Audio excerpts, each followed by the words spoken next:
본 방송에서 제공하는 투자 정보는 투자 판단에 대한 조언입니다. 방송에서 제공하는 주식의 가치, 가격 상승 및 가격 하락에 대해서는 방송사에서 보장하지 않습니다. 시청자 여러분 안녕하십니까. 오늘장 내일장 2부 문을 열도록 하겠습니다. 2부에서는 이제 두 분의 전문가와 함께 다양한 종목들 짚어드리고요. 종목 상담까지 함께 이어가는 시간 마련해 보도록 하겠습니다. 하단에 번호 나갑니다. 100원의 정보 이용료 부과되는 샵 4989번을 통해서 궁금하신 종목 있으신 분들은 종목명, 매수가격, 비중 이 세 가지를 꼭 보내주시길 바랍니다. 잠시 뒤에 상담 이어가 볼 예정이고요. 유튜브 채널 지금도 활짝 열려있고 앞으로도 활짝 열려 있을 겁니다. 유튜브 접속 뒤에 서울경제TV 검색어 입력하시면 다양한 다시 보기 채널들이 열립니다. 그리고 실시간 라이브 채널 함께 열려 있는데요. 클릭해서 들어오시면 TV 채널과 동일하게 언제 어디서나 시청 가능하니까요. 유튜브 채널도 많은 이용 부탁드리도록 하겠습니다. 시황부터 먼저 짚어봅니다. 자, 보시면 코스피가 1940선 다시 회복을 합니다. 1940선대까지 올라왔고요. 이제 이 자리를 좀 돌파를 시원하게 해주나 이 부분을 좀 봐야 될 것 같은데 일단 힘은 그렇게 강하진 않은 상황입니다. 오늘은 그나마 내수주가 좀 버텨주면서 올라왔는데 하루간의 흐름을 좀 보도록 하죠. 자, 보시면 하루간의 흐름이 나쁘진 않습니다. 32까지 밀렸다가 40포인트 다시 회복을 하는 모습들 보여지고 있고요.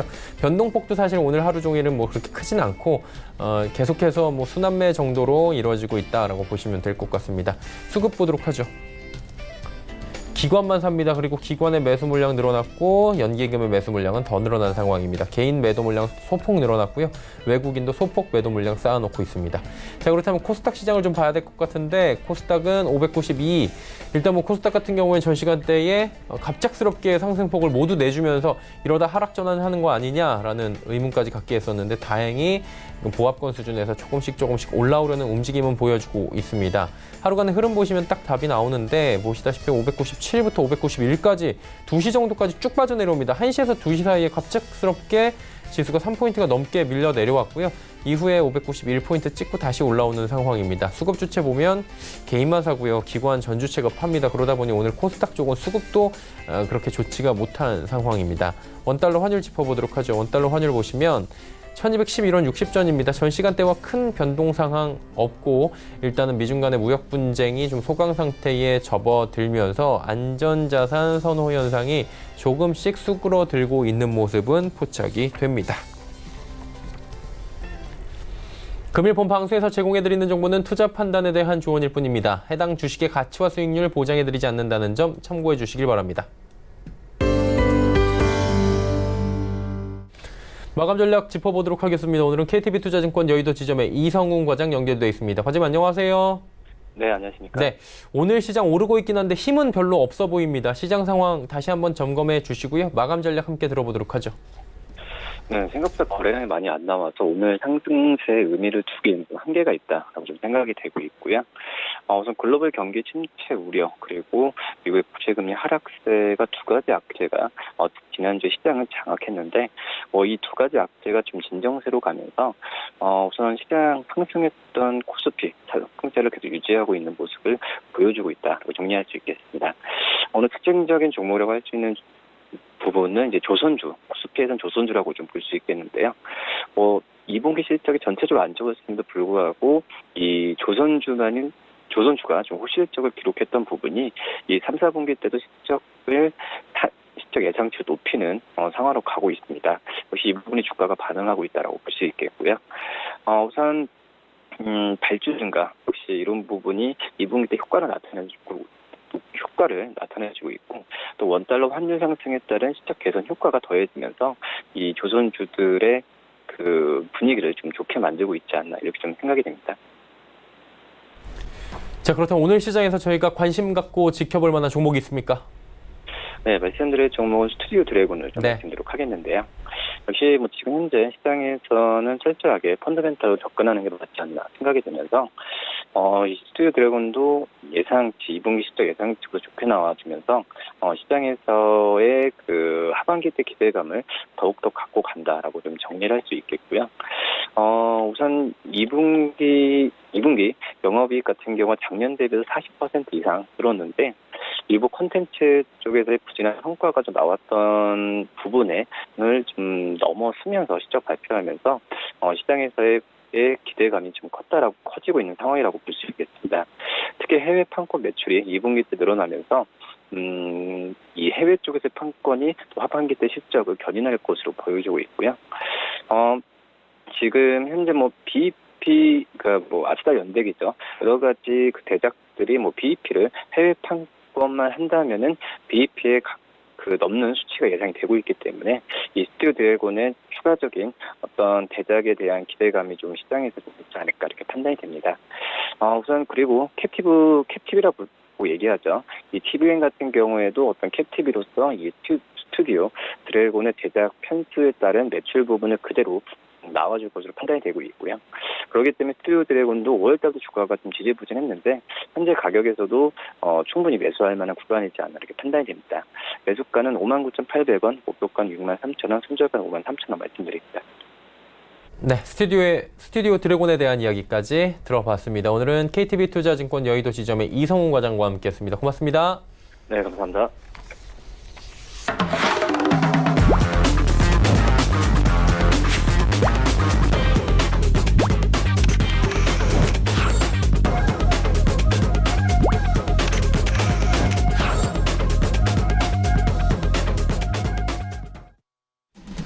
오늘 시간 일장 2부 함께하고 계십니다. 이제 종목 이야기 바로 나눠보도록 하겠습니다. 이 시각 함께하시는 분들 바로 소개해드립니다. 샘플러스의 박정식 전문위원, 샘플러스의 이가람 전문위원과 함께합니다. 어서 오세요. 안녕하세요. 예.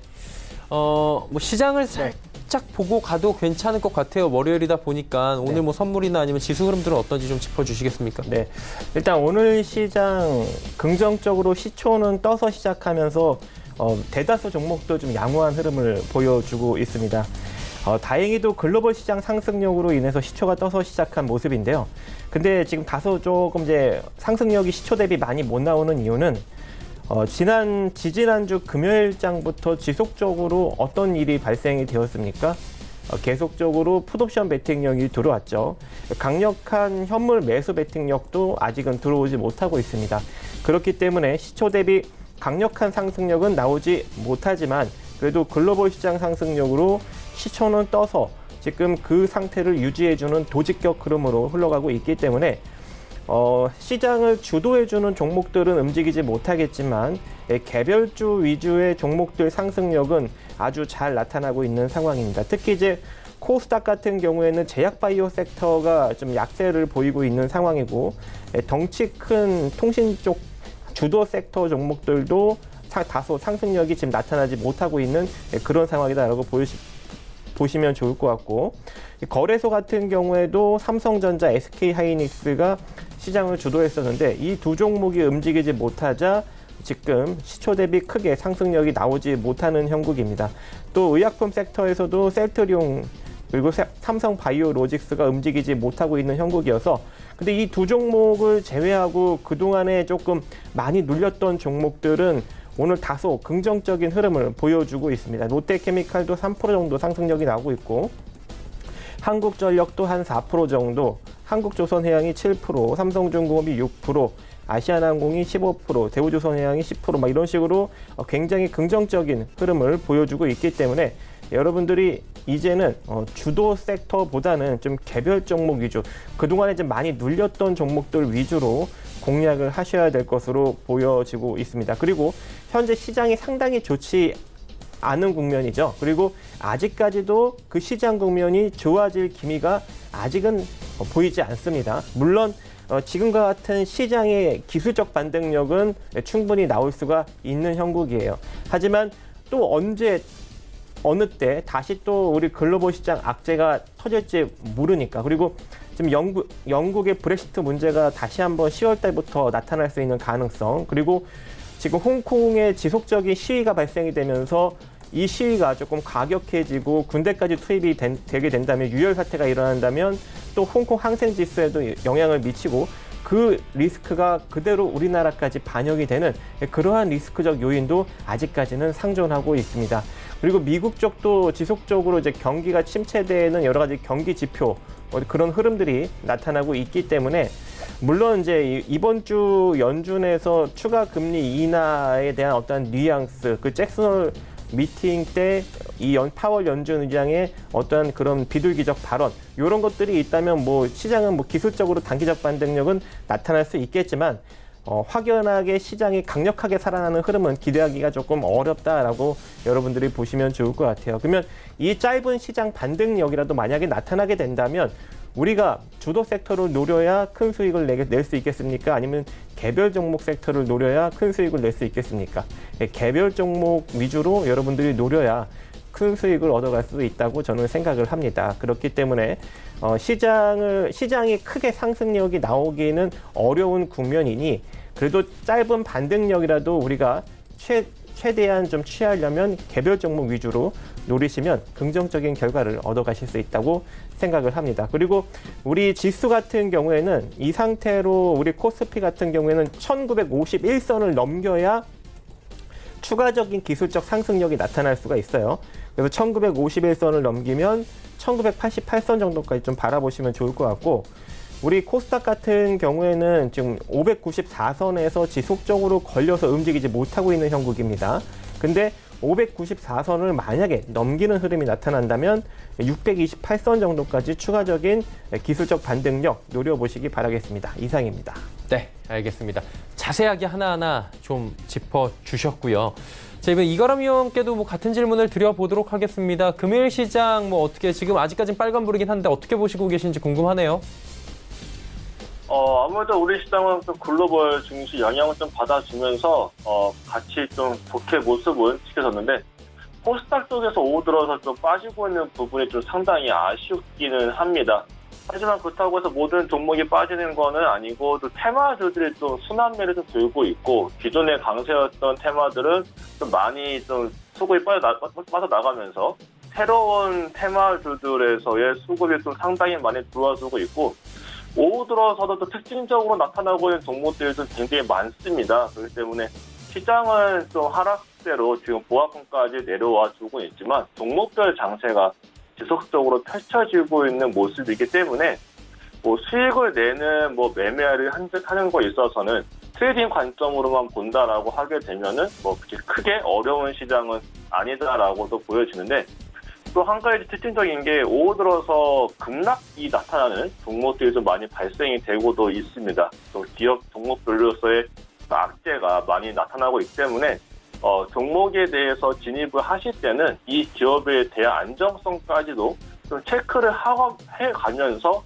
좀 진입을 해봐야 되지 않나 싶고 지금 뭐 코스피 지수는 잘 버티고 있는데 코스닥에서 좀 하락세가 나타나고 있는 건 아무래도 기관하고 외국인들이 같이 매도를 하고 있는 점까지도 좀 생각을 해봐야 될 필요성이 있겠고 또 환율이 아직 좀 안정적이지가 않습니다. 특히 위안화 쪽에서의 안정적이지 않은 모습이 좀 펼쳐지고 있다 보니까 외국인들의 수급이 크게 들어오고 있지 않고 있다는 점은 좀 부담감을 안고 있지 않는 시장으로 나타나고 있지 않나라는 생각을 하면서 오늘 좀 시장을 지켜보고 있습니다.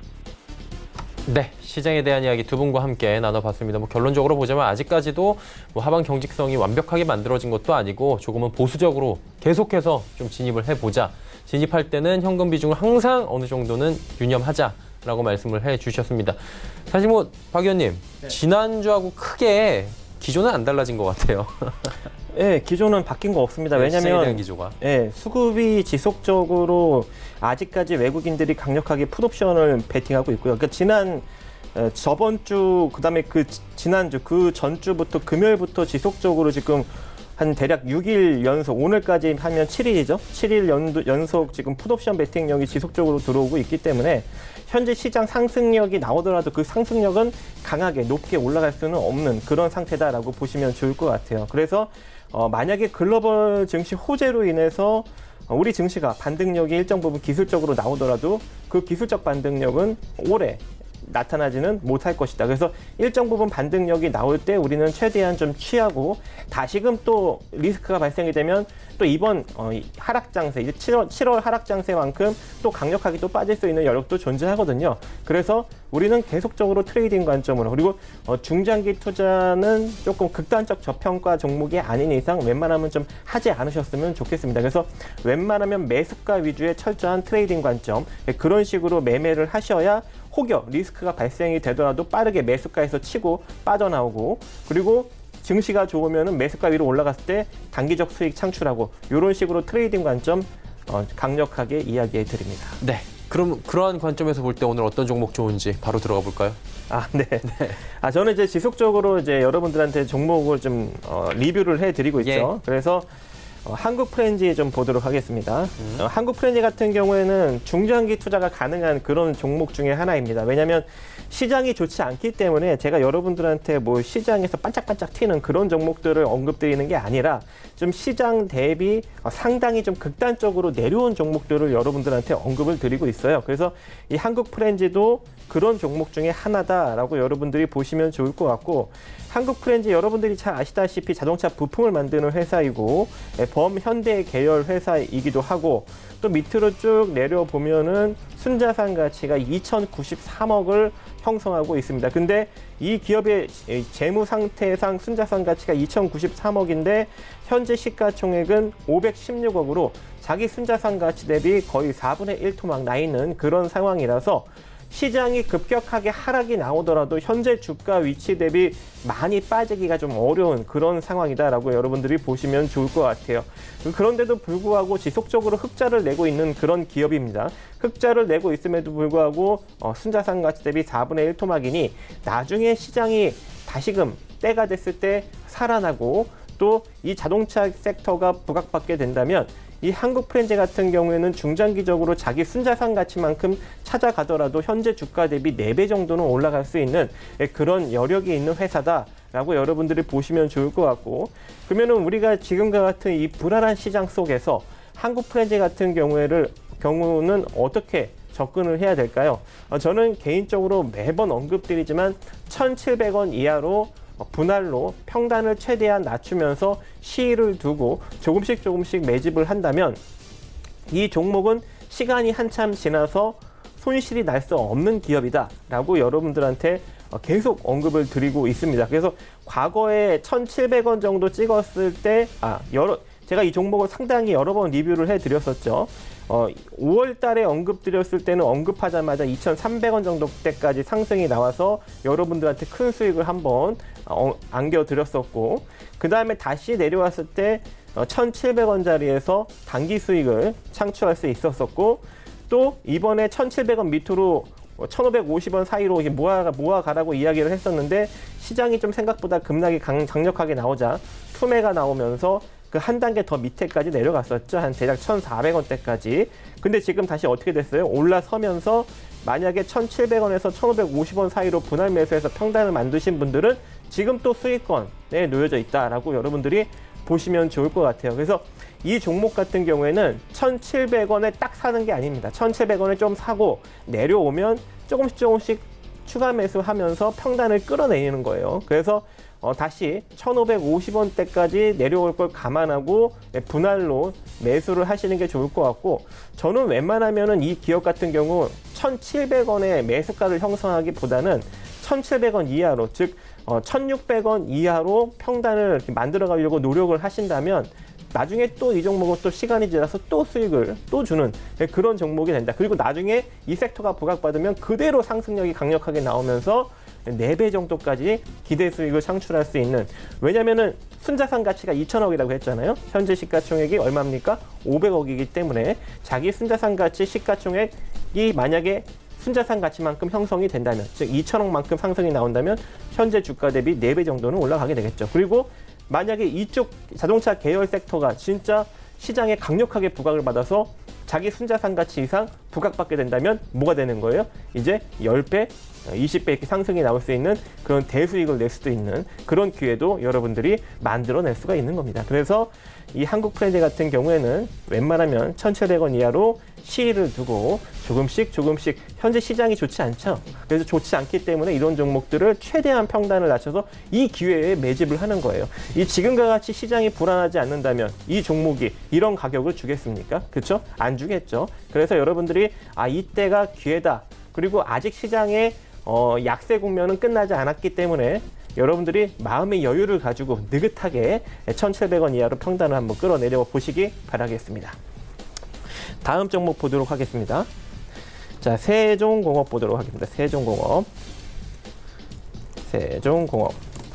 자, 세종공업도 제가 여러분들한테 언제 언급을 드렸냐면 5,100원대 언급을 드렸던 것 같아요. 근데 이 종목이 쭈루루룩 내려왔었죠. 근데 잠깐 언급했다가 잠깐 이제 언급을 안 하다가 최근에 다시 여러분들한테 3,800원 정도, 3,900원 정도 형성됐을 때 다시금 언급을 하면서 혹여라도 5,100원대 잡으신 분들은 추가 매수를 하여라 라고 제가 이제 이야기를 해드렸던 적이 있는 것 같습니다. 근데 이제 이 기업도 왜 이렇게 강력하게 여러분들한테 지속적으로 언급을 하느냐, 그리고 지금이 왜 기회냐라고 제가 여러분들한테 언급을 드릴 수 있냐면, 물론 지금 살짝 적자 구조를 가진 자동차 부품 회사입니다. 적자 구조를 가졌지만 어떻습니까? 순자산 가치가 3,700억이에요. 3,700억인 회사가 현재 시가총액이 얼마입니까? 1,000억입니다. 1,000억. 그럼 이 종목도 거의 4분의 1 토막 정도 수준까지 나 있는 그런 상황이죠. 근데 이 종목이 약간 적자라서 문제이지만 이 적자를 충분히 감내할 수 있는 무엇을 지니고 있어요?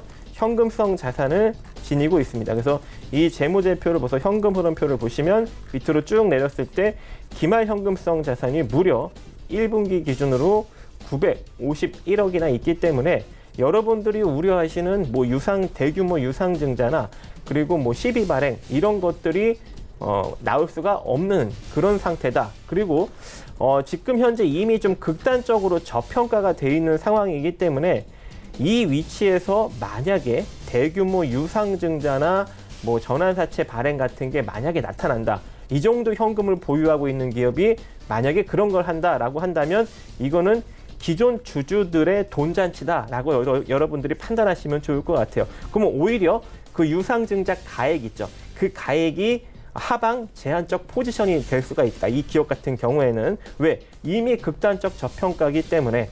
그래서 여러분들이 만약에 이 세종공업 이런 위치, 그리고 한국프렌즈 이런 위치에 있는 종목들이 뭐 유상증자를 한다, 그러면 적극적으로 참여하셔야 되는 거예요. 그런 종목들은 그런 거 참여했을 경우, 이런 종목 같은 경우에는 참여하고 나서 최소한 2배 이상의 수익은 그냥 창출해 내실 수 있는 그런 위치입니다.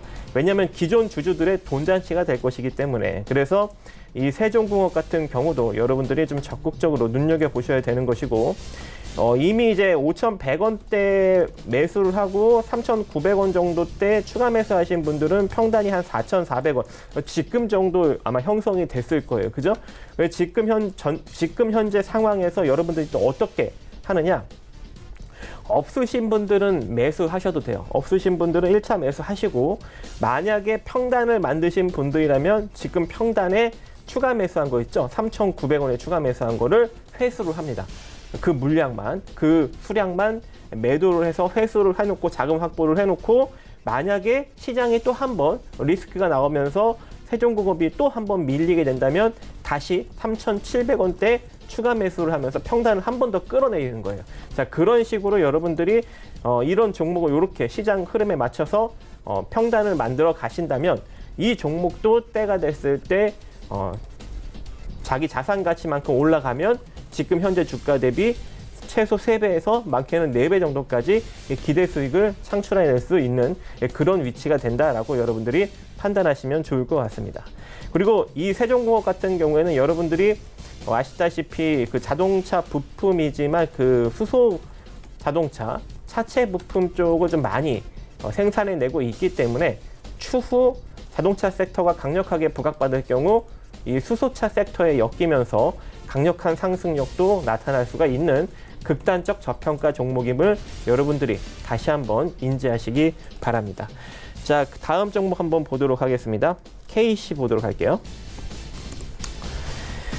KC 같은 경우에도 제가 이제 여러분들한테 지속적으로 좋은 기업이다라고 언급을 드리고 있는 상황이고, 이 기업 같은 경우에는 이번 하락할 때 제가 편입을 했어요. 하락할 때. 그래서 아마 처음으로 언급드렸던 그 가격 라인이 아마 900원대 찍고 있을 때, 900원 정도에 놓여져 있을 때 여러분들한테 언급을 했던 것 같아요. 근데 지금 그때 제가 이제 뭐라고 언급을 했냐면, 자, 지금 현재 가격에서 1차 매수를 하실 때 혹여라도 시장 리스크로 인해서 더 밀리면 어떻게 하라고 했어요? 800원대, 한 880원 이하로 850원 정도에서 한 번 더 추가 매수를 해라. 그런 식으로 해서 끌고 가면 추후 이 기업도 자기 순자산 가치만큼 올라가면 최소한 2배 이상 기대 수익을 창출해낼 수 있다라고 언급을 해드렸는데 시장이 더 이상 하락하지 않으면서 다시금 또 반등력이 나타난 케이스입니다. 그래서 지금 만약에 900원대 접근하신 분들은 10% 이상 좀 수익을 내고 있는 그런 상황으로 여러분들이 보시면 좋을 것 같고요. 지금 가격도 솔직히 나쁘지는 않습니다. 그래서 이 상태로 좀 조정이 들어오면 1,050원 정도의 1차 매수 가능합니다. 1,050원 정도의 1차 매수 가능하고 혹여라도 시장 리스크로 인해서 내려오면 다시 한 930원이나 880원 정도에 다시 2차 매수, 추가 매수해서 평단을 1,000원 이하로 떨어뜨린다면 이 기업도 중장기적으로 상당히 긍정적인 결과를 만들어낼 수 있을 것이고, 마찬가지로 KEC 어떤 회사입니까, 여러분들? 트랜지스터를 만드는 그런 회사입니다. 즉, 이 초소형 이 전력 제어 트랜지스터를 만들고 있고 직접 회로도 생산을 하고 있기 때문에 나중에 이제 자율주행차 또는 소형 전자 제품들, 이제 이런 제품들이 많아지고 점점 소형화될수록 이 KEC가 충분히 부각받을 수 있는 가능성이 존재하고, 특히 이제 커넥티드 자동차, 자율주행 자동차 같은 것들이 상용화 되기 시작하면서 이 전자기기들이 자동차에 이제 많이 들어가게 된다면 이 KEC도 같이 부각받으면서 매출도 크게 성장할 수 있는 가능성도 일정 부분 존재합니다. 그렇기 때문에 여러분들이 이 KEC를 주목할 필요가 있을 것 같고, 자, 이 기업도 마찬가지로 지금 살짝 소폭 적자 구조가 나오고 있긴 하지만 순자산 가치가 2,200억이고 현재 시가총액이 1,300억이기 때문에 지금 현재 주가 위치도 소폭 적자긴 하지만 굉장히 안정적이고 긍정적이다라고 보시면 좋을 것 같습니다. 그래서 KEC도 1,050원 정도에 한번 내려오게 된다면 매수를 한번 해보시고, 만약에 그 1,050원짜리가 조금 매수해 놨는데도 깨져서 내려가면 한 930원이나 880원 정도의 추가 매수로 대응해서 좀 중기적으로 끌고 가는 그런 전략을 여러분들이 한번 구축해 보시기 바라겠습니다. 마찬가지로 이 기업도 지금 현재 주가 대비 한 2배 정도는 기대 수익을 창출해낼 수 있는 그런 회사입니다. 그 다음에 오늘 새롭게 여러분들한테 소개해드릴 기업은 사조 시푸드입니다. 사조 시푸드. 최근에 상승력이 아주 강력하게 잘 나왔죠. 지금 막 계속 윗꼬리를 좀 달고 있는 그런 형국인데, 지금 주가 위치가 좀 밀리고는 있긴 하지만 나쁘지 않습니다. 나쁘지 않기 때문에 여러분들한테 지금 주가도 괜찮다라고 언급을 드리는 것이고, 혹여 지금 매수했는데 얘가 더 밀렸어요. 그러면 차라리 5,400원 정도의 추가 매수 하셔도 됩니다. 그래서 지금 현재 5,620원에 조금 샀는데 얘가 밀렸어? 그럼 5,400원에 추가 매수. 이런 식으로 평단을 형성해서 끌고 가면 이 사조 시푸드도 상당히 긍정적인 결과를 낼 수 있을 것으로 보여지고, 이 사조 시푸드 같은 경우에는 실적도 되게 좋아요. 그죠? 지속적으로 매출과 영업이익이 증가하고 있는 회사임에도 불구하고 순자산 가치 2,200억 대비 현재 시가총액이 얼마냐? 무려 964억으로 반토막 이하로 내려가 있는 상황입니다. 그리고 이 사조그룹 계열의 횟감용 참치, 그리고 수산물 가공 및 유통 전문 업체이면서 참치 어획에서 유통, 수출, 부가식품 개발까지 다양한 식품 사업도 영위하고 있는 상황입니다. 그리고 일본 시장에도 일정 부분 진출이 되어 있는 상황이고, 횟감용 참치 가공 설비와 대규모 냉동 및 냉장 보관 시설을 보유하고 있는 우리나라 동원 다음에 그런 회사다라고 보시면 좋을 것 같고, 지금 현재 이런 실적과 이런 재무 구조를 지녔는데도 불구하고 자산 가치 대비 반토막 나 있는 상황에 최근에 어떤 이슈가 있습니까? 일본 후쿠시마 방사능 오염수 해상 방류 수혜주로 또 거론이 되고 있죠. 9일날, 이번 달 9일이었죠. 일본 정부가 소위원회를 열어 해상 방류를 검토했다라는 소식이 전해지면서, 또 문재인 대통령님도 어떤 이런 후쿠시마 이런 방류에 대한 이런 오염수에 대한 어떤 언급을 어떻게 처리할 것인지 일본한테 구체적인 어떤 그런 사안을 묻기도 했었고, 또 내년 7월 도쿄 올림픽 전에는 방류를 안 할 것이다 라는 이야기도 나타나고 있고, 2022년 여름 오염수가 137만 톤에 도달하면서 한계에 직면하면서 방출할 수밖에 없는 또 그런 상황에 도달이 됐다. 그리고 차기 정부 출범 때 만약에 방류를 하게 된다면 또 우리나라 속수무책으로 당할 것이다. 이제 이런 이야기도 나타나고 있는데 어찌됐든 이런 오염수 문제로 인해서 이 시푸드 계열이 좀 수혜로 거론이 되면서 상승력이 좀 강하게 나오고 있는 그런 형국입니다. 근데 이 싸조 시푸드 같은 경우에는 아직까지 부각을 강력하게 받지 못했어요. 그죠? CJ 시푸드 같은 경우에는 뭐 상한가도 기록하고 했었는데 지금 이 사조 시푸드 같은 경우에는 윗꼬리만 잔뜩 달린 격이죠. 그래서 아직까지는 시세가 끝나지 않은 상황이다. 그래서 오히려 내려오면은 5,400원의 추가 매수를 더 해야 되는 그런 상황이고, 그러니까 한마디로 뭐예요? 지금 가격에 접근을 살짝 해놓고 물려도 되는 종목인 거죠. 아직 시세가 끝나지 않고 저평가 상태니까. 그리고 오히려 내려오면 5,400원에 추가 매수하면서 안정적 평단 만들어서 스윙을 하면 저는 기본적으로 한 6,600원 정도까지 수익을 낼 수 있지 않을까라고 생각을 합니다. 지금 월봉상 보면은 굉장히 횡보격 흐름이죠. 굉장히 횡보격 흐름이고 지금 뭐 도직격 하나 딱 바닥에서 만들고 있는 거예요. 그래서 이 도직격 하나 바닥에서 만들고 있는데 여기서 상승력이 나오면은 최소한 여기 6,570원, 그죠? 대략 한 6,600원 정도 자리까지 반등력은 기본적으로 나올 수 있다. 물론 이제 잘 나오면은 그 이상도 나타날 수 있지만 우리가 지금 시장이 안 좋기 때문에 요 정도만 상승력이 나와도 감사합니다라고 매도하고 나와야겠죠. 어찌됐든 이 기업도 지금 주가 대비 만약에 시장의 부각을 받고 시장이 긍정적으로 상승력이 나오면 장기적으로 2배 이상 기대 수익을 창출할 수 있는 그런 기업이 된다라고 여러분들한테 언급드리고 싶습니다.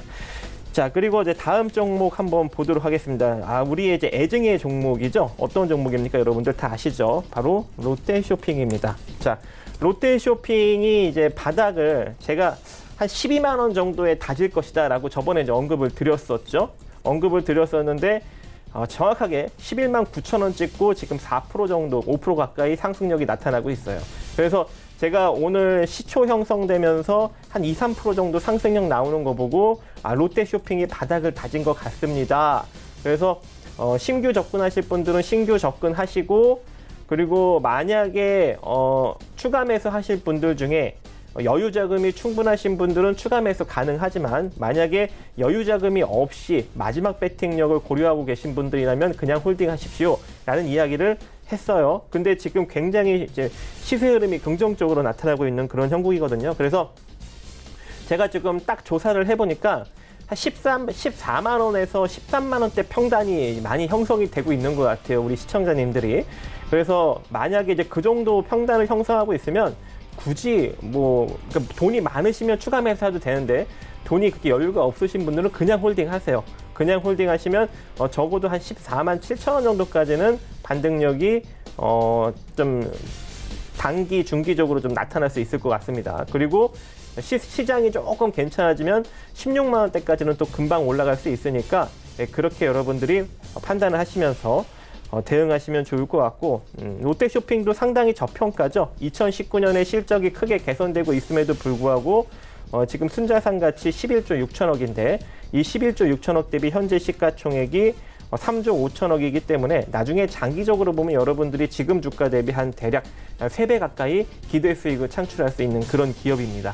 그래서 지금부터는 너무 염려하지 마시고 이대로 한번 잘 끌고 가셔서, 불안하신 분들은 매수가 정도 수준까지 올라오면은 절반 정도 비중을 축소하셔서 추가 매수 준비하시고, 그렇지 않은 분들, 여유가 좀 있으신 분들은 이대로 장기적으로 쭉 홀딩하시면서 30만 원대까지 한번 누려보시기 바라겠습니다. 저는 이제 기본적으로 장기를 3년 이상으로 바라보고 있기 때문에 3년 이상 끌고 간다고 생각하시면 좋을 것 같아요. 이상입니다. 네, 알겠습니다. 롯데쇼핑까지 5종목 들어봤고요. 뭐 신규도 있었고 리뷰도 있었는데 하나하나 자세히 들어봤습니다. 이가람 전문위원 만나봅니다. 어떤 종목 준비하셨습니까?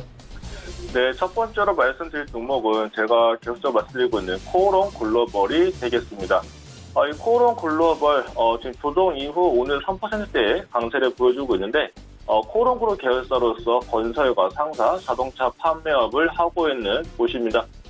브랜드로는 코오롱 하는 채를 브랜드로 보유하고 있고, 자동차 판매는 BMW, 미니, 롤스로이스를 수입차 판매를 하고 있는데, 최근에 분양가 상한제라는 정책이 나타나면서 건설주의 악재가 되는 것이 아니냐라고 했지만은 이 코오롱 글로벌 같은 경우에는 강남 지역이 아닌 지방 분양에 특화가 되어 있기 때문에 그쪽에는 크게 영향을 받지 않는 중소형 건설주로서 굉장히 좋은 탑픽의 종목이 될 수 있겠다라고 말씀드릴 수 있겠고요. 또 코오롱티 슈진에 대한 악재가 나타날 수 있겠지만은 코오롱티 슈진에 대한 지분율이 굉장히 낮습니다. 0.57%밖에 안 되기 때문에 그에 따른 영향은 좀 제한될 것이다라고 생각이 들고요. 2분기 매출액도 상당히 잘 나왔습니다. 2분기 매출액이 8,806억 나타났고 영업이익이 278억 원으로 연결 기준 86%나 증가를 했는데 아무래도 이제 주택 매출에 대한 증가가 크게 나타나면서 이에 따른 급등세가 나타났는데 이러한 부분들은 지속적으로 좀 이어지지 않을까에 대한 좀 기대감을 가지고 있고요. 또 주택과 또 BMW AS와 같은 또 고마진 사업에 대한 매출 비중 증가가 21년까지 좀 지속될 것으로 전망이 나타나고 있고 아직은 매출 비중이 미미하지만 자회사가 현재 공유주택 사업도 현재 진행 중에 있습니다. 이 공유주택 사업 같은 경우는 고시원이 지금 현재 고급화로 변화되고 있는 과정 속에 있기 때문에 지금 상황에서 조금 더 향후에 고급화로 더 다각화로 변화가 이루어진다라고 하게 되면은 이러한 공유주택 사업에 있어서 가장 시장에 선점을 하는 역할도 할 수 있기 때문에 이에 따른 수혜감도 현재 가져볼 수 있겠습니다. 이 주가 같은 경우에도 모습 보게 되면은 지난주 금요일 날 조금 조정세가 나타나서 좀 걱정이 된다라는 우려감도 가지고 있었지만은 오늘 3.7%대로 다시 그 음봉 나타난 부분은 모두 만회를 했기 때문에 이번 주 안으로 아마 62평선 정도까지도 올라올 수 있는 모습을 보여줄 것이다라는 단기적인 기대감을 가져볼 수 있겠습니다. 목표가는 10,000원, 손절가는 8,000원으로 말씀드리도록 하겠습니다. 두 번째로는 사후 면세점과 관련되어 있는 종목이죠. 글로벌 텍스프리가 되겠습니다. 한국, 일본, 싱가포르 등에서 이제 그 사후 면세, 국내에서 이제 환급에 대한 대행 업체가 되겠는데, 반기 기준 봤을 때 역대 최대 매출을 달성한 기업이 되겠습니다. 상반기로 봤을 때 매출액이 281억 원으로 45% 증가했고, 영업이익이 28억 원으로 연결 기준으로 358%나 증가 기록을 나타내면서 매출에 대한 성장성이 어마어마하다는 것을 다시 한 번 더 알 수 있었고요. 이게 매출 잘 나온 이유가 이제 한국과 중국에 대한 이제 항공 노선 확대와 또 한국행 크루즈 여행 상품이 판매가 재개가 된 점, 또 인센티브 관광 유치 등에 따라서 한국을 찾은 외국인 관광객 수가 굉장히 많이 늘어났습니다. 그래서 관광 통계 자료를 보게 되면은 올해 상반기에 들어온 외국인 관광객 수가 전년 대비했을 때도 16%나 증가를 했고 특히 과거에 가장 많이 들어왔던 2016년도와 비교했을 때도 4%나 높은 수치다라고 합니다. 중국의 한한령이 완전히 해소되진 않았지만은 완연한 회복세가 나타나고 있다는 점도 굉장히 긍정적이겠고 하반기에는 또 중국에 대한 또 성수기를 좀 기대해볼 수 있겠는데 9월달에 중추절, 10월에 국경절, 또 11월에 광군절까지 매달 이어지고 있는 성수기 효과가 조금 더 기대를 해볼 수 있겠다. 최근 들어서는 면세점도 많이 이용하지만 이 외국인 관광객들 사후 면세점을 상당히 많이 이용을 하는 모습을 명동만 가시더라도 볼 수 있습니다. 그런 부분적인 것까지도 기대를 해볼 수 있겠고 이에 더불어서 또 정부에서 즉시 환급 한도액 또한 확대를 시켰는데 건당 50만 원과 인당 200만 원까지 확대를 했기 때문에 이쪽 사후 면세점이 굉장히 크게 좀 수혜를 받을 것으로 보여집니다. 그렇기 때문에 연기금에서도 연속적인 매수세가 좀 보여주고 있는 게 특징적인데 굉장히 좀 좋은 매수세, 또 기관과 외국인까지도 오늘은 매수세가 들어오고 있다는 점에서 이 종목은 다른 종목과 다르게 수급도 굉장히 안정적이다라고 볼 수 있겠고요. 차트만 놓고 보더라도 20선과 200년표 기준선에서 굉장히 좋은 반등세를 보여줬기 때문에 앞으로 중기적으로 단기적으로도 좋겠지만은 중장기적으로도 굉장히 좀 좋은 박스권 상단까지 올라갈 수 있는 모습을 보여줄 것으로 예상됩니다. 그래서 목표가는 4,250원, 손절가는 3,200원을 말씀드리도록 하겠습니다.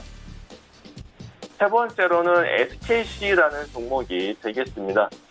기존에 이제 석유화학과 필름 중심에서 반도체 소재로 다각화를 진행 중인데 최근에 전지적 업체인 KCFT를 이제 1조 2천억 원을 들여서 인수하겠다라고 하겠다라고 결정을 하면서 이에 따른 시너지 효과를 나타낼 것으로 예상이 되고 있고, 향후에 이제 구리 수요 증가에 따라서 원재료 가격이 견고할 것으로 예상되고 있기 때문에 또 이에 따른 수급이 굉장히 좀 타이트해질 것으로 전망이 되고 있습니다. 이에 따라서 전기차 배터리 수요를 충당하기 위해서 투자를 확대할 예정이기도 하고, 또 일본의 수출 규제 여파에 따른 수혜도 받고 있는 상황이기도 하고, 또 SKC 그룹 그 안에서도 굉장히 많은 이슈를 가지고 있고, 영업이익은 전년 대비해서 9% 감소를 했지만 시장에는 부합을 한 부분이 되겠는데, 최근에 쿠웨이트 기업한테 이 석유 업체인 PIC한테 이 화학적인 부분을 매각을 한 부분이 있습니다. 그러면서 합작사를 세우게 됐는데, 이에 따른 기대감도 좀 형성됐을 가능성이 매우 높고, 특히 2분기 실적이 좋지 않았지만은 이 KCFT의 가치만 본다라고 했을 때 현재 시가총액은 넘어설 것으로 좀 기대가 되고 있습니다. 그렇기 때문에 인수가 마무리가 되고 본격적으로 내년에 실적 반영이 된다라고 하게 되면은 장기적인 전망도 굉장히 좋을 것이다라고 보여집니다. 그리고 또 그룹 내에서도 또 많이 일감들이 몰아서 두는 경향도 있기 때문에 이러한 부분에 있어서도 업종 내 굉장히 좋은 탑픽의 종목이다라고 말씀드릴 수 있겠고요. 목표가는 47,500원, 손절가는 38,000원을 말씀드리도록 하겠습니다.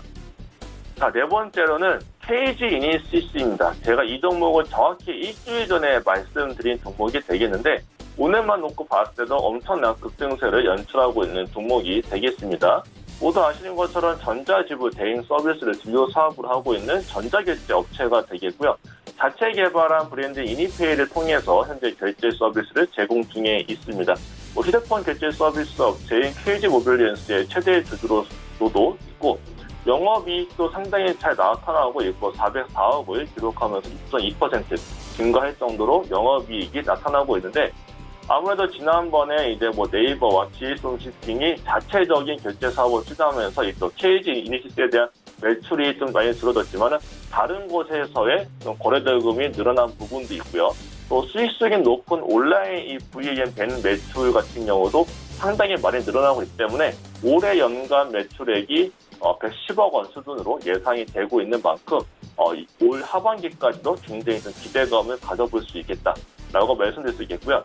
또 이쪽에서 KG 모빌리언스 같은 경우에 이제 지난해에 또 영업 손실에 대한 부분이 있었는데 그러한 이슈까지도 사실 지금 없는 상황입니다. 그렇기 때문에 이쪽에 따른 실적 개선에 대한 부분도 기대해 볼 수 있겠고, 또 2017년도에 인수한 KFC 같은 경우도 2년 만에 영업이익이 흑자로 전환되면서 이 KG 그룹이 보유한 이 M&A와 구조 동력에 대한 능력이 좀 좋다라고 말씀드릴 수 있겠습니다. 거기다가 오늘 지난주에 나온 뉴스 보게 되면은 자회사인 KG 아이시트를 흡수 합병함에 따라서 스타벅스 사이렌 오더를 통해서 확립한 이 O2O 결제 솔루션에 대한 시너지 효과도 굉장히 좀 기대를 해볼 수 있겠습니다. 그래서 제가 기존에 목표가를 15,500원을 말씀드렸는데 오늘 저 급등세가 연출되고 여러 가지 이슈가 붙었기 때문에 목표가를 상향 조정해서 목표가는 17,000원, 손절가는 그대로 12,900원을 말씀드리도록 하겠습니다. 마지막으로는 PNT라는 종목을 말씀드리도록 하겠습니다. 이 종목은 좀 많이 모르실 만한 종목이 될 수도 있겠는데, 롤트롤 기술을 활용한 디스플레이와 2차전지 소재 생산 장비를 하는 제조업체가 되겠습니다.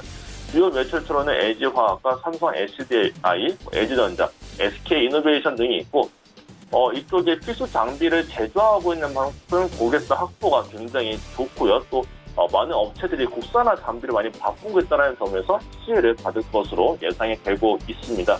그러다 보니까 이제 이쪽에서 국내 셀 업체들의 시장 선점에 대한 생산 능력 확대, 또 중국과의 경쟁력을 나타나기 위해서라도 증설 작업이 굉장히 많이 필요한데, 이 회사에서 만드는 장비 같은 경우에는 핵심 소재를 생산하는 필수 장비인 만큼 수출 증가가 당연한 것으로 흐름이 예상되고 있습니다.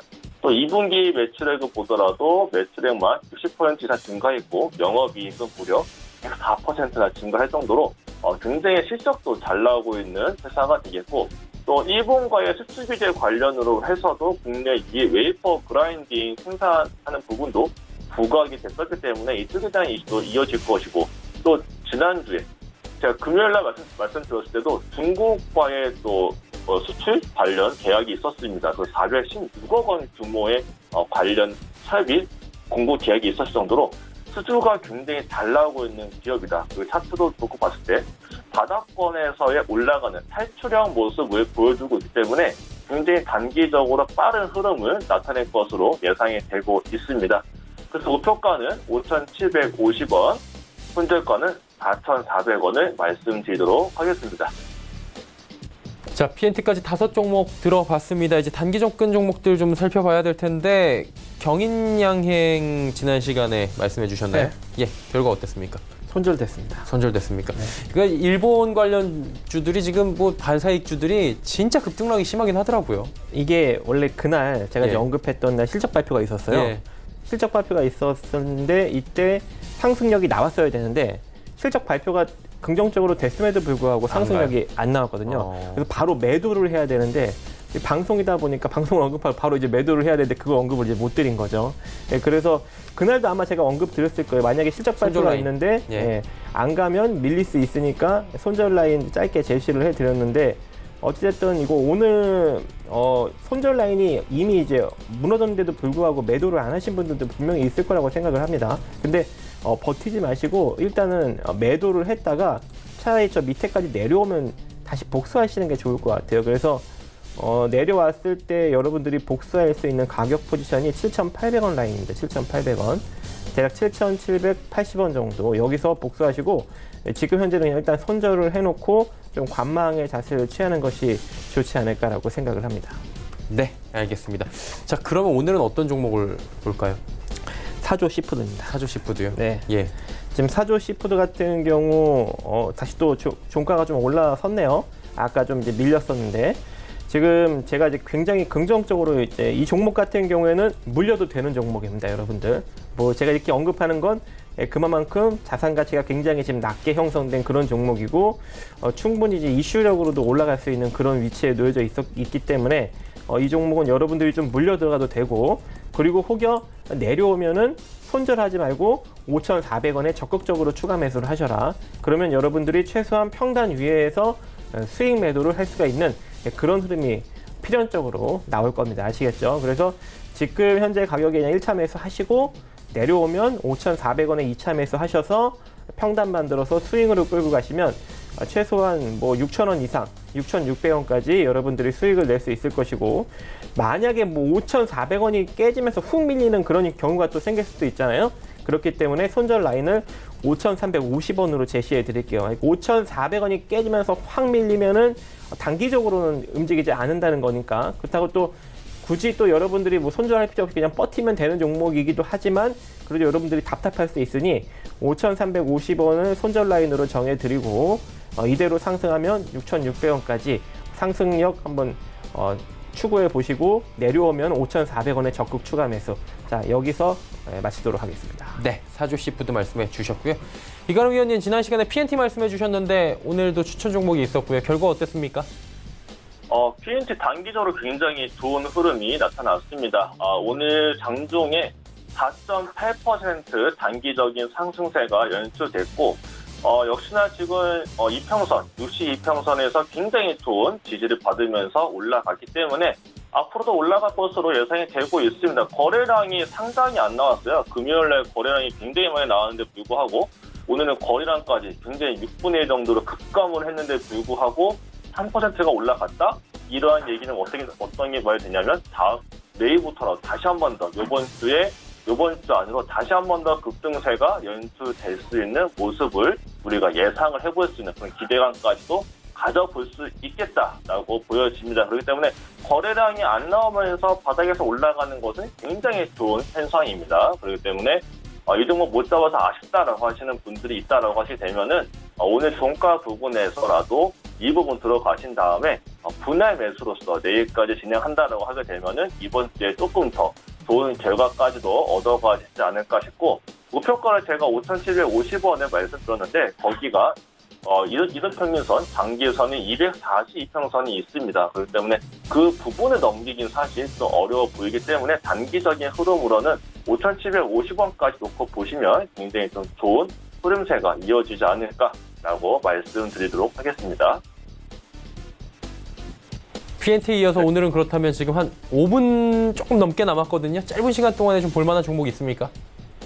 오늘은 그 KG 이니시스를 단기적으로 말씀드리도록 하겠습니다. 이 종목은 과도한 주가 하락 이후에 반등세가 이어지고 있는데 최근 들어서 핀테크 기업들하고 전자결제 기업들을 보게 되면은 굉장히 큰 상승세가 나타났지만 이 종목은 지금 바닥권에 있습니다. 그렇기 때문에 조금 더 반등세가 이어지지 않을까라는 모습에서 이번 주 단기 종목으로는 KG 이니시스를 말씀드리도록 하겠습니다.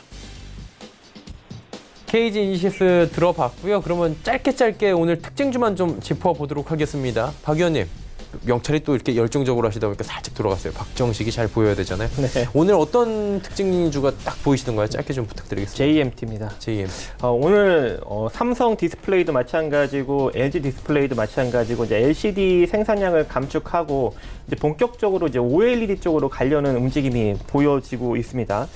삼성 디스플레이도 이번에 LCD 생산 라인을 가동 중단을 검토 중에 있고, 그리고 이제 LG 디스플레이도 지금 파주 8.5세대 LCD 생산 라인을 가동 중단을 검토 중에 있기 때문에 이제 본격적으로 이제 OLED 쪽으로 진출을 하려다 보니 이 디스플레이 장비 섹터가 다시 한번 상승력이 나타나고 있는데, 이 JMP도 상승력이 지금 잘 나타나고 있지만 뭐 선익 시스템 같은 것도 상승력이 잘 나타나고 있어요. 그래서 여러분들이 좀 눈여겨보시면 좋을 것 같고, 이 JMT 같은 경우에는 일단 순자산 가치 대비 좀 적정 주가보다도 낮게 형성되어 있습니다. 지금 순자산 가치가 553억인데 시가총액이 오늘 14% 상승력이 나왔음에도 불구하고 485억이고 덩치가 굉장히 낮기 때문에 지금 현재 이 짧은 수급력으로도 충분히 급등 시세를 만들 수 있어서 여러분들한테 소개를 해드리고 있고, OLED용 PBA도 생산을 하고 있고 주요 공급처는 삼성 디스플레이이기 때문에 특히 이제 LG 디스플레이보다는 삼성 디스플레이 쪽 이 변화에 더 민감하게 반응을 하는 것으로 보여지고 있습니다. 네. JMT 말씀해 주셨고요. 이가람 위원님, 오늘 특징주 좀 짧게 빠르게 부탁드릴까요? 네, 오늘은 삼성중공업 등과 같은 조선주를 특징적으로 봤습니다. 굉장히 바닥권에 있는 종목들이 조선주의 밸류에이션이 매력에 대한 부각이 되면서 많이 올라온 부분이 있겠고, 삼성중공업 같은 경우는 원유 운반사, 열척이나 수주가 계약이 되면서 이에 따른 후르세가 나타난 것으로 예상되고 있는데, 바닥에서 올라오고 있는 종목들이기 때문에 이 종목들은 단기적으로 내일도 이슈를 받을 것으로 예상이 되고 있기는 합니다. 그렇기 때문에 무리하지는 마시되 바닥권에서 기술적인 트레이딩 관점으로만 보자라고 말씀드리도록 하겠습니다.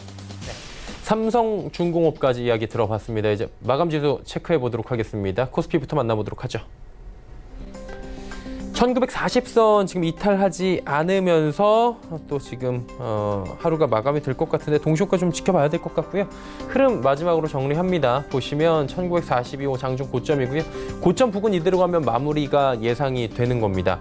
자, 일단 수급 주체를 좀 보셔야 되는데 오늘 수급이 기관만 들어옵니다. 기관이 더 늘렸네요. 한 500억 원을 더 늘리면서 1,509억 원대까지 늘렸고, 주로 연기금이 사네요. 1,025억 원 연기금 최근 매수 물량 기조 계속 이어갑니다. 투신 금융투자 쪽도 삽니다. 개인 팔고요. 외국인도 1,000억 원대로 팔고 있습니다. 자, 그렇다면 시총 상위주들의 흐름인데 삼성전자가 지금 애플의 관세 얘기가 나왔습니다. 사실 오전까지는 좀 버텨주다가 오후 들어서 일단은 오늘 전기전자 업종들 전체적으로 밀리면 삼성전자도 같이 밀리는 모습입니다. SK하이닉스 빠지고요. 현대차, 현대모비스 올라갑니다. 보시면 현대모비스가 또 5위네요. 현대모비스가 지금 시총 5위, 6위로 왔다 갔다 하고 있는 상황인데 현대모비스는 올라가면서 5위로 왔으면 6위 종목을 살펴보면, 자, 6위부터 10위 보시면 그렇죠. 네이버는 보합 혹은 하락이었을 겁니다. 이게 어쩔 수가 없는 게 거의 시총 차이가 없습니다. 5위, 6위가. 지금 섹터별로 움직임에 따라서 그날 달라지고 있는 거고요. LG화학, 신한지주 올라가고 셀트리온, 삼성, 바이오로직스 빠집니다. 철강, 조선주들도 오늘은 잘 달립니다. 이번에 코스닥입니다. 코스닥 좀 살펴보면 594포인트대까지 다시 상승 흐름 가져갑니다. 하루간의 흐름 보시면 코스닥 오늘 장중 고점 597, 장중 저점 591, 2시경에 갑작스럽게 좀 내려왔다가 다시금 V자 모양으로 올라오고 있는 상황입니다. 수급 주체 보시면 개인만 삽니다. 그런데 연기금의 매도 물량이 1억 원대까지 줄어들었습니다. 매도 물량 거의 다 회수하고 있는 상황입니다. 자, 그렇다면 시총 상위주들을 마지막으로 정리합니다. 셀트리온 헬스케어 그리고 KMW 빠지는데 셀트리온 헬스케어의 낙폭이 좀 줄어들었고 KMW도 5%대에서 4%대 소폭 낙폭 회복을 했습니다. CJENM 상승폭 키웠고요. 펄어비스도 계속해서 빨간불입니다. 헬릭스미스 보합권까지 올라왔네요. 6위부터 10위 종목들 마지막으로 정리합니다. 메디톡스가 상승폭을 확 키웁니다. 3%대까지의 상승폭을 지금 2시 30분 이후부터 키운 거고요. 슈젤은 계속해서 빨간불을 보여주긴 하는데 상승폭은 제한적입니다. 스튜디오 드래곤도 6만 원 부근까지 현재 올라오고 있긴 한데 최근에 빠졌던 부분이 워낙에 컸기 때문에 스튜디오 드래곤도 그리고 반등이 나오려고 하면 사실 5만 원 후반대에서 지금 개인 매물대들이 갑작스럽게 들어온 물량들이 좀 있어서 여기 소화하기가 좀 쉽지가 않아 보입니다. 오를만 하면 밀리고 있는 모습이고 SK머티리얼즈와 SFA 반도체 소재 업종들은 오늘 전체적으로 약세를 보여주면서 오늘 시장이 마감되는 모습입니다.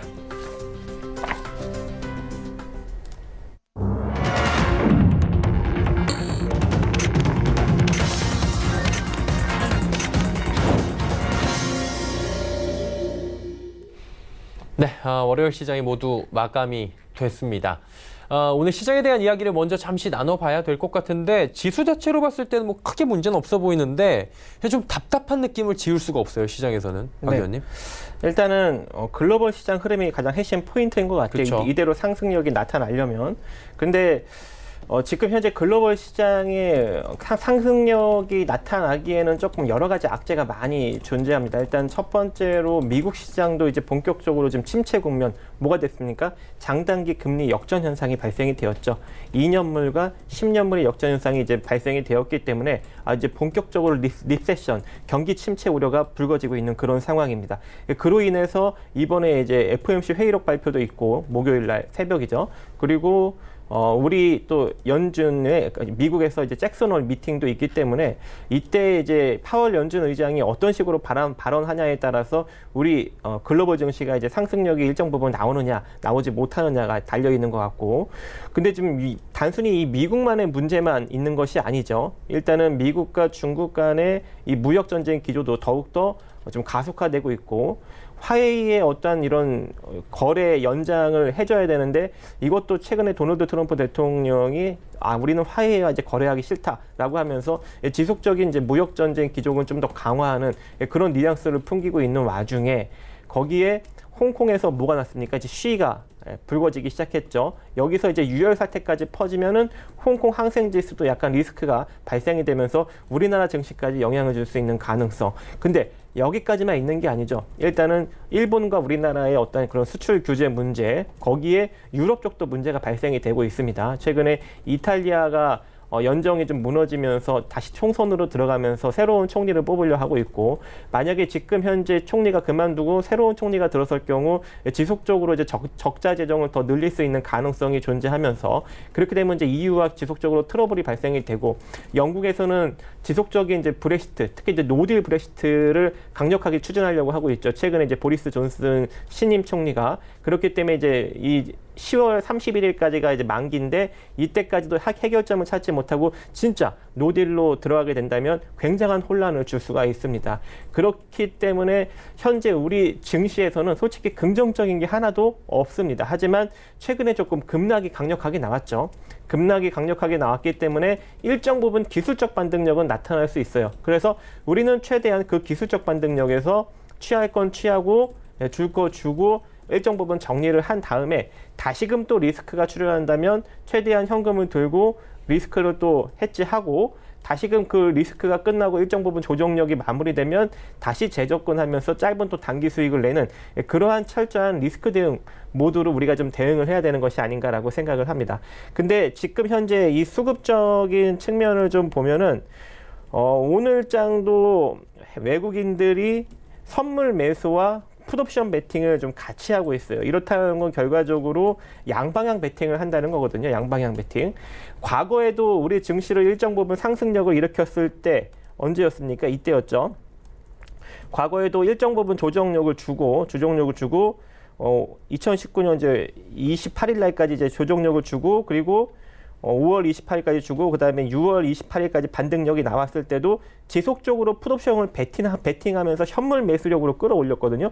그리고 또 쭉 잡아 빼고, 마찬가지로 그 전에도 지속적으로 풋베팅력이 들어온 상황에서 반등력을 줬어요. 과거 이때도 2018년 10월 언제였죠? 말일까지 하락장 쭉 잡아 빼고 이때 이 반등력이 주는 이 시기에도 지속적으로 풋옵션을 베팅을 깔고 간 상황이죠. 깔고 갔으니 하락은 또 강력하게 나오고 또 반등력 나올 때 풋옵션 깔고 갔으니 하락은 또 강력하게 나오죠. 그럼 마찬가지로 이번에도 지속적으로 풋옵션을 깔고 들어가기 때문에 또 하락이 나오면 또 강력하게 나올 수가 있어요. 그래서 여러분들이 항시 그 점을 고려하고 언제나 시장 리스크가 일정 부분 불거지면은 자금을 바로 회수해야죠. 근데 여러분들이 물려 있으면은 자금이 바로 회수가 됩니까?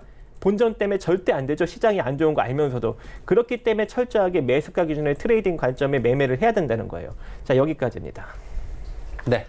시장에 대해서 또 선물 쪽과 계속해서 파생 쪽과 연결을 시켜서 말씀을 해주셨고요. 이 위원님은 어떻게 보셨어요, 시장?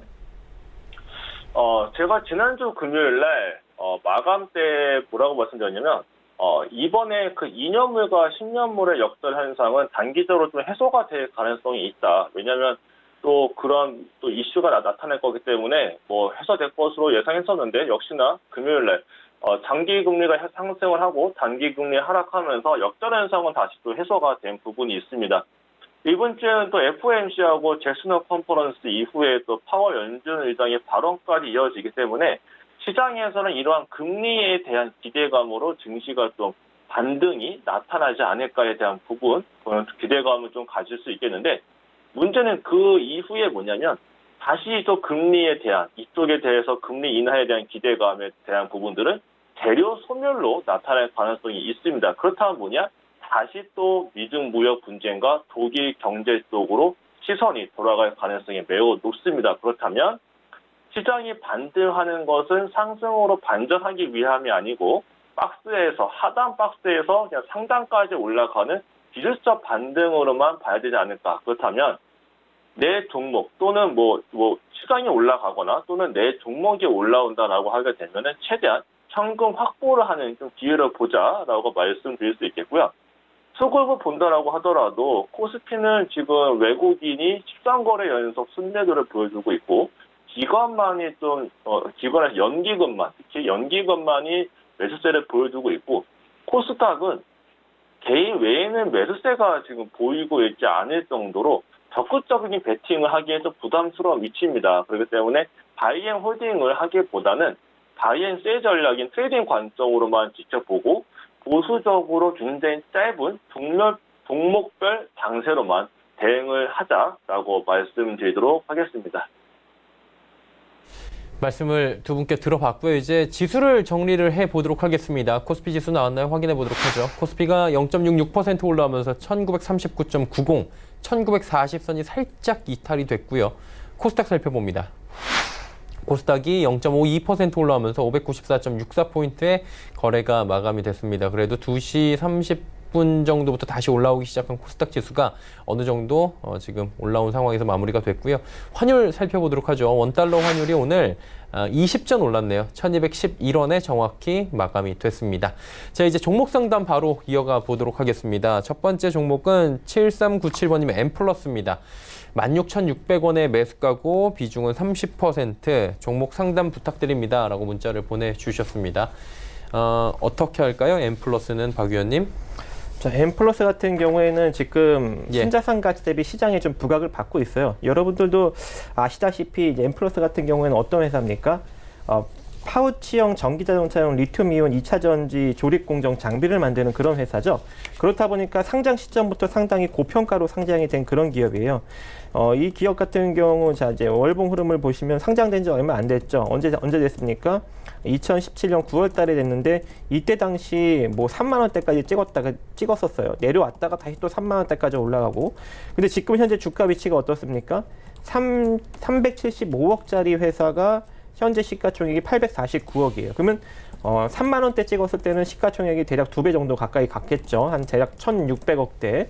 그럼 300억짜리가 1,600억의 시가총액이면 얼마나 많이 고평가입니까? 그죠? 물론 이제 이거보다 더 고평가되어 있는 종목들도 상당히 많이 존재하겠죠. 근데 이제 이 기업 같은 경우에는 이미 시장에 충분히 2차 전지 관련 장비주로 부각을 받은 종목이다. 그래서 지금 현재 위치에서는 철저하게 트레이딩 관점으로 접근하는 것이 좋다. 기술적으로 매수가 기준으로 중요 가격에서만 그렇게 철저하게 기술적으로 접근을 해야 되는 것이고 실적이 좀 좋을 줄 알았어요. 실적이 2019년에 이제 중국 쪽에 이제 매출도 많이 이제 일어나다 보니까 실적이 상당히 긍정적으로 나올 줄 알았는데 1분기 실적이 좀 안 좋게 나왔고, 그로 인해서 지금 실적이 좀 삐걱대면서 좀 기대 심리가 좀 빠지는 그런 상황이다라고 보시면 좋을 것 같은데, 다행히도 최근에 좀 시장이 상승력이 나타나면서 좀 다시 그 단기 반등력이 좀 나타난 것 같습니다. 이 단기 반등력 시세에서 이제 우리가 어떻게 대응을 해야 되냐면, 일단은 기술적 반등력이 나올 수 있는 포지션은 한 17,300원 정도 부근까지는 기술적 반등력 기대해 볼 수는 있을 것 같아요. 근데 만약에 이 상태로 16,100원짜리가 이탈이 된다면 그대로 또 시세가 무너지면서 내려갈 수 있는 가능성 존재하거든요. 그래서 16,100원 손절 라인 잡고 이대로 상승력 나오면 17,300원짜리까지 보시되, 강력하게 돌파가 나오면 18,600원짜리에서 전량 매도하는 관점으로 가시면 좋을 것 같습니다. 네.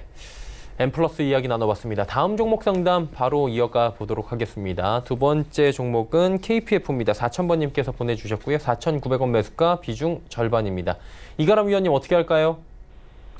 이 KPF 같은 경우에는 이게 그 일본 그 도쿄 올림픽 경기장 건설에 들어가는 그 볼트를 수출을 하는 기업으로서 좀 관심을 받고 있는 종목이기도 합니다.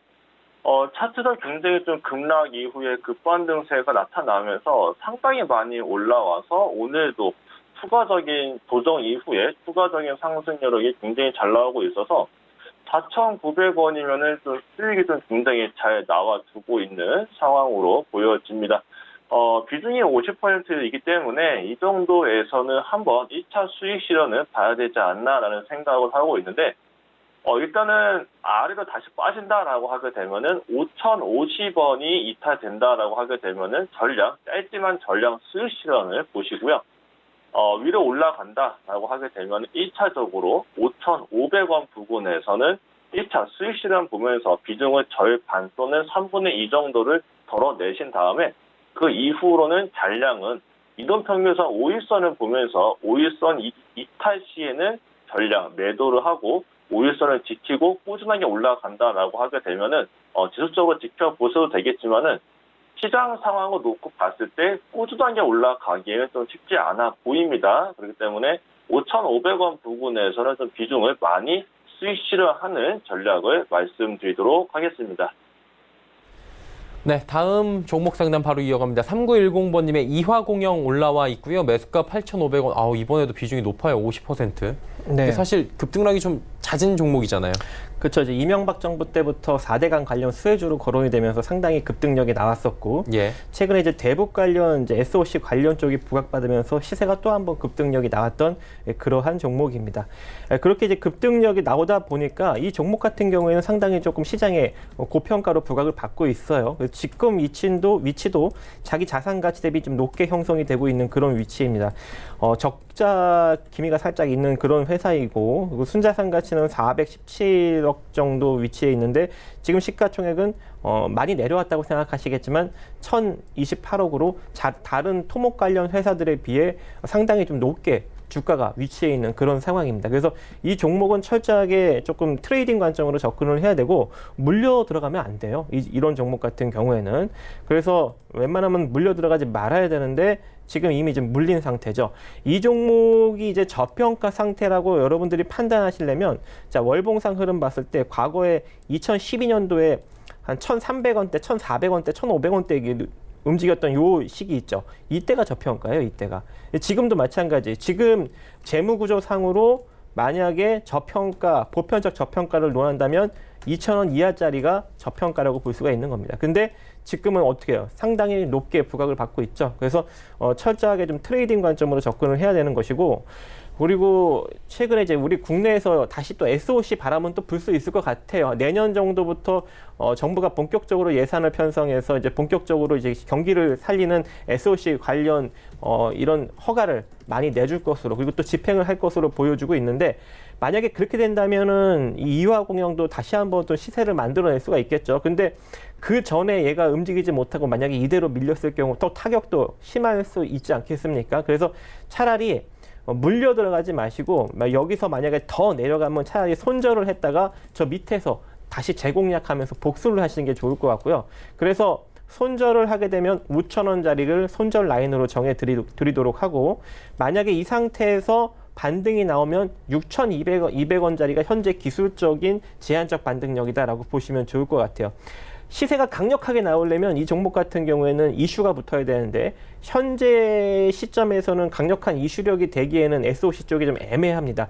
한 내년 정도 되면은 가능성은 있을 것 같아요. 아니면 올 하반기나. 근데 지금 당장 뭐 이렇게 될 겁니다라고 언급드리기에는 상당히 좀 애매한 그런 국면이고, 기술적으로밖에 언급드릴 수 없을 것 같고, 기술적으로 5,300원짜리가 뚫리면서 올라가면 6,200원 정도 자리까지, 그리고 이 상태로 5,300원이 뚫리지 못하고 5,000원이 무너지면 또 더 하락이 나올 수 있기 때문에 5,000원 손절 잡고 6,200원 자리까지 바라보는 전략으로 가시면 좋을 것 같습니다.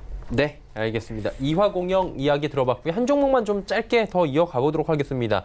8734번님의 현대바이오입니다. 16,600원에 비중 30%. 이가람 위원님, 이 종목 역시 변동폭 엄청나죠? 현대바이오는 변동성이 엄청났던 종목인데, 최근 들어서는 상승다운 상승이 안 나오고 있는 종목입니다. 매수가가 16,600원이시면은 좀 상당히 좀 손실이 큰 상황인데, 이건 또 관리를 안 하신 부분이 좀 어렵게 만드는 부분이 되겠고, 올라온다 하더라도 14,000원과 15,000원 사이에서는 저항대가 굉장히 많이 존재합니다.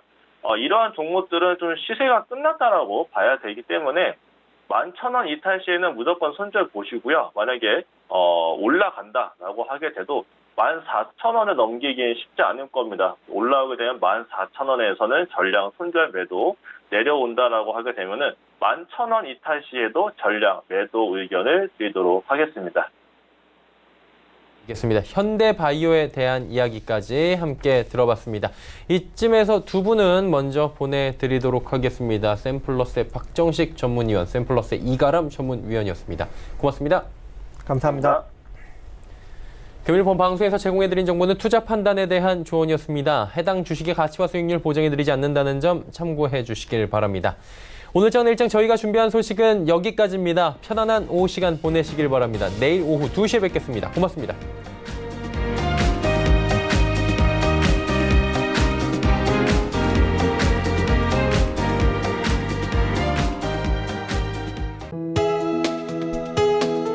본 방송에서 제공하는 투자 정보는 투자 판단에 대한 조언입니다.